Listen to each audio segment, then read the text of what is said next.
Uyu munsi turi itariki zitatu z'ukwezi kwa kabiri 2026. Umunsi uratanguye kandi kuba utanguye nta mbaraga ndende twabigizemo uretse ko ari Imana yonyine yagombye ikavuga ati reka mbongere igihe mube mwibereyeho bana banje. Wewe nanje turiko twumva ibi bintu ni ukuvuga ko turi bazima, kuko abapfuye bobo ntibamenye biriko biravugwa. Ubwa mbere na mbere tugomba gushima tuvuga ati Mana, ko dushikanye kuri ino saha, ko dushikanye kuri ino musegonda, urakoze. Kuko hari benshi cyane batigeze bibaza ko boba bashitse muri iki gihe batakiriho. Muri make bari bafise imigambi myinshi cyane imbere y'iyi tariki, cyangwa ugasanga hari n'abari bateguye mariage imbere y'iyi tariki, abari bateguye kuja Dubai, abari bateguye kuja hehe na hehe, abari bateguye gukora ibi na biriya imbere y'iyi tariki. Ariko ubu tuvugana ugasanga baramaze gutaha, abandi ugasanga bari mu bitaro, abandi baraciwe amaguru, abandi bari mu bibazo bitandukanye.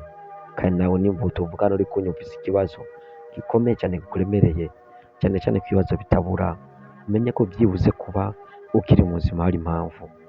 Rero nimba ubyukanye imbaraga uyu munsi, nimba ubyutse ushobora gutambuka, nimba ubyutse ushobora gukora utu na turiya, dukore.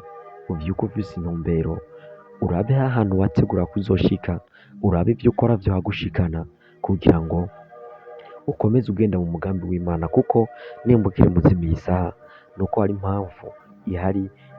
Imana ikikuzigamye, hari umugambi ukomeye cyane ikigufitiye.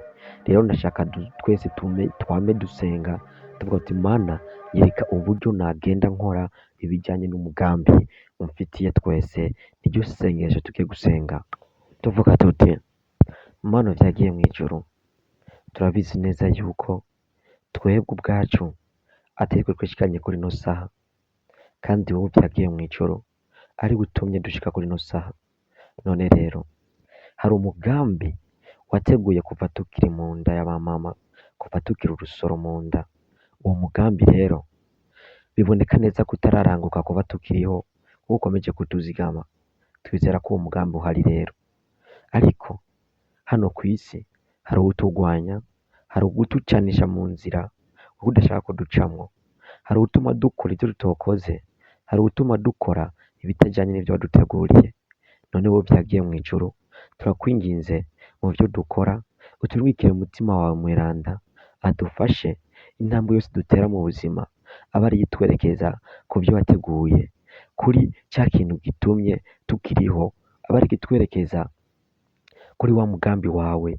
Ibyo dukora byose bibe mu mugambi wawe, kuba umwana wawe yagusaba ngo Mana, ndasavye igikombe kindengane, ariko ntibibe uko jewe nshaka, bibe uko wowe ushaka.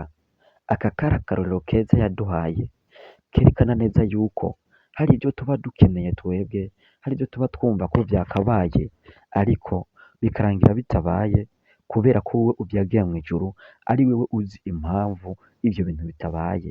Rero natwe udufashe ntitugendere muri bya bindi tubona ko twebwe dukeneye, kuri bya bindi tubona ko twe dushaka, kuko ari uzi kuraba n'imbere y'imyaka myinshi kuri twebwe. Rero tugendere muri bya bindi ubona ko bituganisha aho wewe nyene ushaka. Ese rero jewe nawe twumvise iri sengesho, twaba tubwira rimwe atuti amena, kandi bituvuye ku mutima. Reka tuvuge tuti amen rero, kuko Imana ari nyambabazi, kuko Imana yumvise isengesho ry'umwe wese yasenganye natwe, kandi agasenga abikuye ku mutima, atari ukuvuga ngo reka mve kubikora ndabe icyahinduka. Ndakubwiza ukuri, hamwe Imana twese yotwerekeza mu cerekezo yaduteguriye, ikadukingira izo nzira zose dusanga turiko turacamwo kandi atari izo Imana yo ishaka. Ndakubwiza ukuri yuko uyu mwaka wogenda kurangira twese ntakubesha twamaze guhindura ubuzima, twabukuye ku rwego rumwe twabugiranye ku rundi rwego. Nawe rero Imana ifashe uwifashije, tera intambwe uteruje imbere. Igitondo ciza n'umusi mwiza.